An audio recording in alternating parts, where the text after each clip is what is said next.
Welcome back to another video. Today we are going to go over how to manage risk, and it's something that you hear a lot in the stock market. You know, that stock is too risky, or this investment is too risky. So a lot of people say risky, but they don't really know what the definition of risk is. So today I want to just define risk for you and just break it down into the categories, and we'll show which categories are most important, which ones you can control, which ones you can't control, and hopefully we'll have a good understanding of risk. My definition is a little bit unconventional, as it tends to be on this channel, but I feel like once we get to the end of this video, you'll see why my definition and the way that I lay it out is actually useful to the investor in the long term. Quick story and housekeeping thing. Basically, I'm holding two books here. What happened is I ordered another version of The Intelligent Investor, one of my favorite books, from which a lot of this information is coming from. Chapter 5 specifically, if you want to go give this a look. So basically what happened is I ordered this because I let my friend borrow my copy. So now we're doing a giveaway. So if you message me the secret message that I'm going to put somewhere within the video, if you message it to me on Instagram, you could be in the running for getting one of these books. So one of them I've never written in, it's brand new. The other one has some notes in there from me, so you guys can decide which one of those you guys actually want. But anyways, let's just go ahead and get right into the video. So what makes an investment risky? Let's first define risk. We'll define risk as an investment that has proven to be risky. And let's define something that has proven to be risky as something which we buy and ultimately ends up locking in a loss. So if we end up locking in a loss, then the investment has proven to be risky. So the way that I want to structure this video is down 1, 2, 3. These are given the ranks 1, 2, and 3 for a reason. So personal risk is going to be the most important, company risk is going to be the next important, and market risk is going to be the least important. We'll get into that later in the video. So let's go ahead and dive into personal risk. So we have to remember as we're talking about this that the personal risk and all of the other risk factors, we're basically saying what are the chances that we have to take a loss. So the reason why these are the most important is because if you have to sell something, it's likely because of your personal situation. So number one is debts. Now this could be good debt or this could be bad debt. It could be any kind of debt. It could be a rental property that was cash flowing, but then all of a sudden your tenants lose their jobs and now they can't pay. Or, you know, a bunch of the population loses their jobs and now they can't pay rent. So any kind of debt introduces risk into the equation, personal risk. Obligations / burn rate. So if you have, let's say you have children, or you have child support, or you have just bills that you have to pay, you have other bills that are essentially debts, and your burn rate, like how much do you spend per month, how much does it cost for you to keep up your lifestyle, things that you can cut, things that you cannot cut. That introduces some risks as far as, you know, how likely is it that you're going to have to sell something at a loss. Number 3, income stability. So I always talk about this one in terms of, you know, how safe is your actual job if you have one job, or how safe is your income if you have a business, or how safe are your multiple streams of income. Personally, I recommend that people have multiple streams of income, not necessarily because that's how you make more money, but just because that's how you diversify your income. And if something bad happens to one of them, then at least you have something else to draw from. That's a part of your risk profile as well, because if you lose your income, you could potentially, if you don't have the rest of these things, if you have debts, you don't have savings, well, now you're forced to sell at a loss. So number 4, savings. Savings are part of your risk income, because if you lose your job and you don't have anything saved, you don't have that 3 to 6 month emergency fund, then you could end up having to sell some of the assets that you own. You could end up having to sell your home, your stocks, whatever you own at the time. And number 5 is your risk tolerance. I mean, are you in the market just tiptoeing around, like every time something moves up and down, you're like, ooh, you know, like getting all jittery and getting scared? If that's you, well, you should probably pick a lower volatility strategy. If price fluctuations really bother you, you should be picking things that are a little bit more conservative.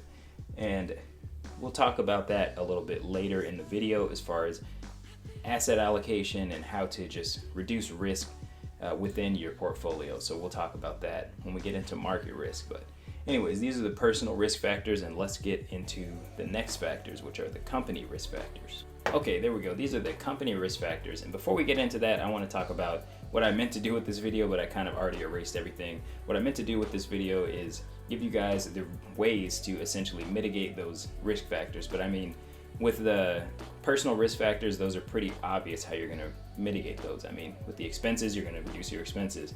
With the income, you're going to diversify your income.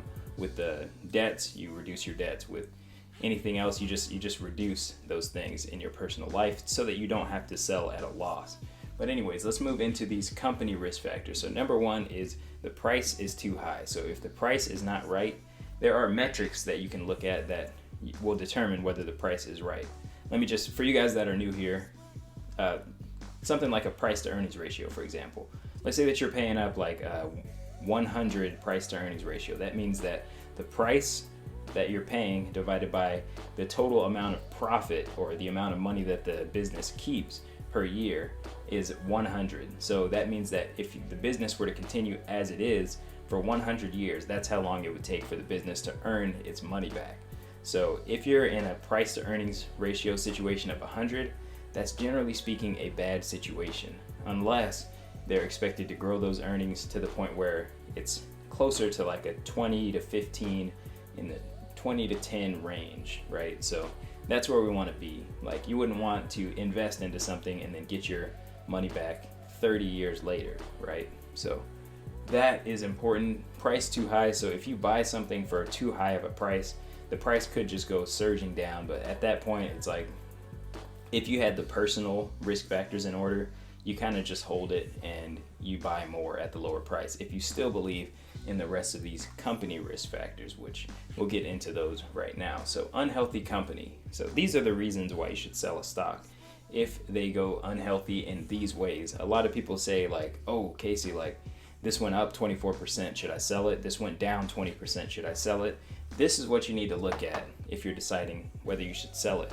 If they've got a bad balance sheet now, let's say they have way more debt than they have assets, or they have not enough cash to cover their dividend, or they have not enough cash to cover the share buybacks that they're doing, or they just don't have enough cash to cover their burn rate for very long. Cash flow, income statement, basically the same thing. You know, where's cash flowing within the business? Is the cash flow actually covering things like the dividend? The income statement, once again, same thing, is you want to see earnings growing, or you want to see earnings at least staying stable. You want to see at least earnings stability.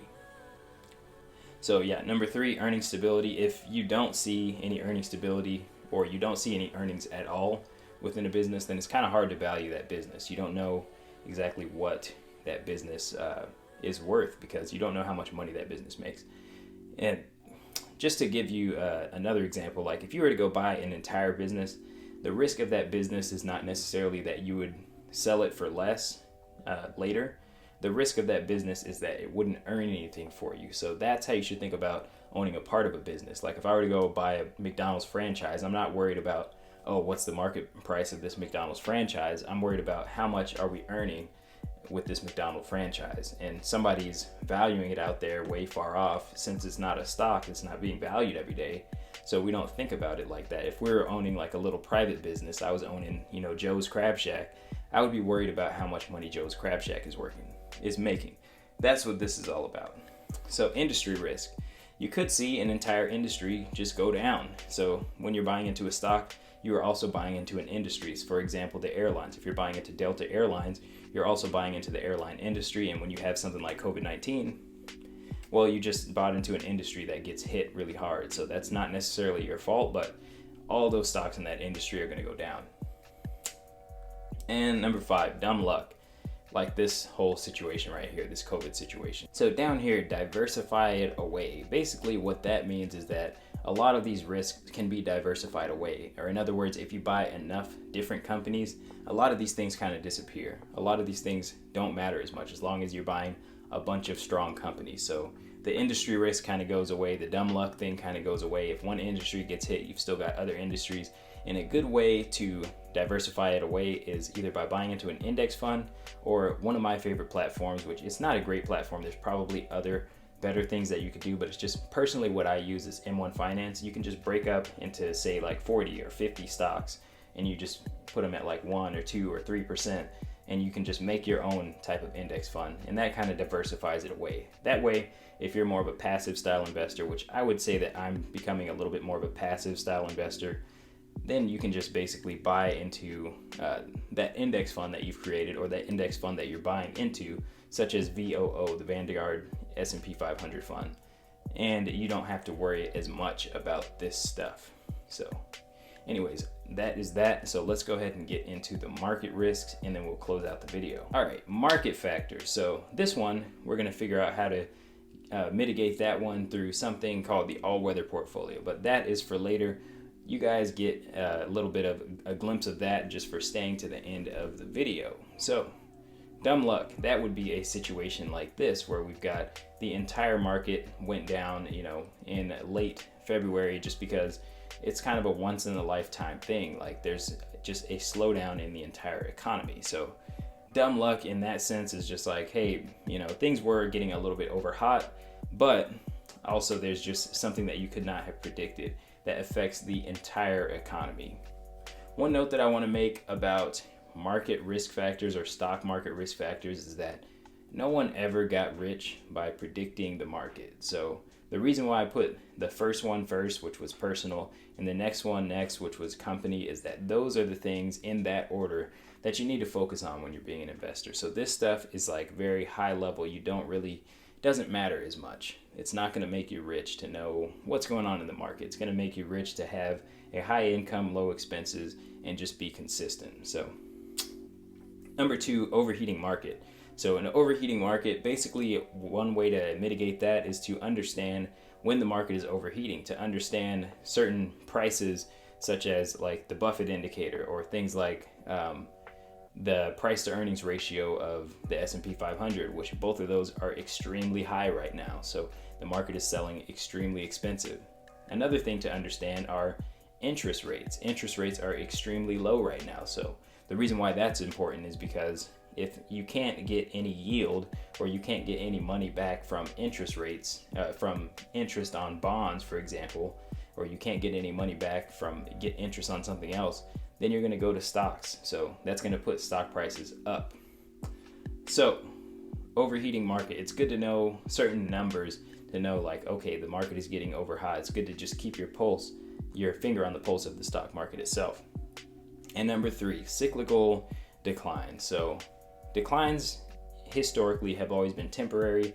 They've always been cyclical. And what do I mean by well, obviously you guys know what I mean by temporary, but cyclical, what I mean by that is, a good video about that is How the Economic Machine Works by Ray Dalio. It basically talks about how over time, people basically, because they have access to debt, they overspend, and once they overspend, eventually the economy crashes, and we get the long-term and the short-term debt cycles, which basically that just means if you spend something that is not yours today, eventually you have to pay that back. So if you spend more today, eventually you have to spend less tomorrow. So that is an interesting video. It's about 30 minutes, but it'll be one of the best 30 minutes that you've ever spent if you've never seen that video, How the Economic Machine Works. So how do we diversify away market risk factors? So we get down here to this all-weather portfolio. So I know you guys probably can't see this. Maybe I'll zoom it in. I've got the camera recording 4K, so hopefully we can get some of this.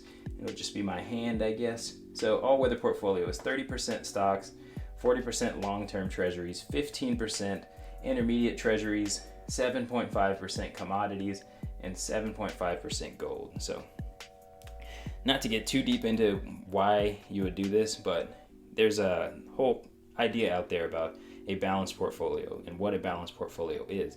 So balanced portfolio, according to Ray Dalio, the constructor of this portfolio, sorry, my neighbor is doing weird stuff out there that just distracted me. But according to Ray Dalio, the maker of this portfolio, the thing about having like a 50-50 stock bonds to stocks is that that's not 50-50 risk, because when the market moves, let's say that your stocks move up 2%, your bonds don't necessarily move down 2%. So you're not balancing the risk there. If your stocks move by a certain amount, your bonds move by less, and typically in the opposite direction. So if we're getting a yield on all of these income producing assets, and these assets are basically moving in opposite directions, inverse beta strategy, which you can look that up. Basically, beta means how things move relative to each other. That guy's cool. Okay, so basically, if you've got these things that move relative to each other, let's say that this is about 55%, 15 plus 40, and this is 30%. So let's just say that they're 60 and 30. So if this moves 1%, this would basically have to move 0.5% for it to be the same dollar amount, right? So since these are less volatile, you have a higher allocation to that than these. And I'm taking my money that I basically have a shorter time horizon on, and I'm putting it into this portfolio.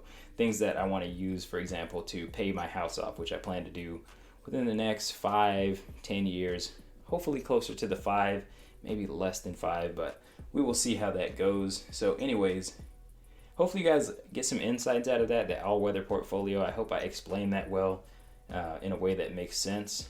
Basically, you just want things that are the opposites of each other.